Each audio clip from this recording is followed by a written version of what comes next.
जब बच्चा बड़ा हो जाता है तब कुछ बड़ी चीज़ दी जाती है। छोटे बच्चे को दी जाती है, लेमन जूस दी जाती है, सीटी दी जाती है, गुब्बारा दिया जाता है, कुल्फी दी जाती है, बिस्कुट दिया जाता है, छोटे बच्चों को दिया जाता है। ये चीज़ें जो अभी मैंने बताई हैं आपको, ये तो छोटे बच्चों की चीज़। आप तो जवान हो गए, आप मुझे जवान दिखाई पड़ते हैं, आपको ये बच्चा दिखाई नहीं पड़ता है, सब जवान है। तो जवानों को आप क्या देंगे? जवानों को आपका ब्याह करेंगे। ब्याह करोगे हमारा? अरे ऐसी बहू लाएंगे, ऐसी बहू लाएंगे जो एमए तक पढ़ी और खूबसूरती में तू देखना चाहे तो सिनेमा किसी तुझे मालूम पड़े, ऐसी बहू लाएंगे। अच्छा, और पहले तो आप गुब्बारा देते थे, बच्चा था तो गुब्बारा देते थे, अब तेरे लिए बहू लाएंगे।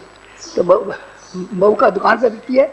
दुकान पर नहीं बिकती है बेटा, बहू को लाने के लिए बहुत खर्च करना पड़ता, बहुत खर्च करेंगे। तेरी बहू के लिए जेवर बनवाएंगे, कपड़ा बनवाएंगे, बारात ले जाएंगे और बैंड बाजे वाले ले जाएंगे और धूम धमक्के से लाएंगे, तेरे घर में बहू लाएंगे। एक और बेटा, पहले तो तू स्कूल जाता था तो फीस के पैसे ले जाता था, अब फीस के पैसे ले जाने की जरूरत नहीं है, अब हम तेरा काम धंधा चलाएंगे।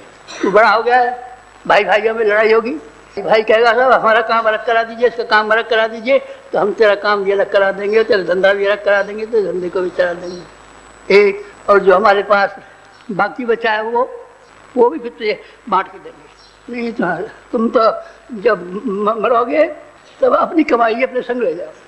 नहीं बेटा, ऐसा हम आपको यकीन दिलाते हैं कि जो हमारी कमाई है वो तुमको दे के जाएंगे, चाहे वो पुण्य की कमाई हो, चाहे वो सांसारिक कमाई हो, चाहे आध्यात्मिक कमाई हो, उस कमाई में तुम्हारा हिस्सा है।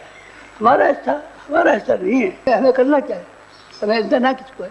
देना था सो हम दिया है। बाप दादों की 2000 बीघे जमीन थी, वो हम दिया है।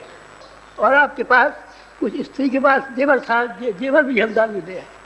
बच्चों की गुल्लक में पैसे थे, वो भी हम दिया है।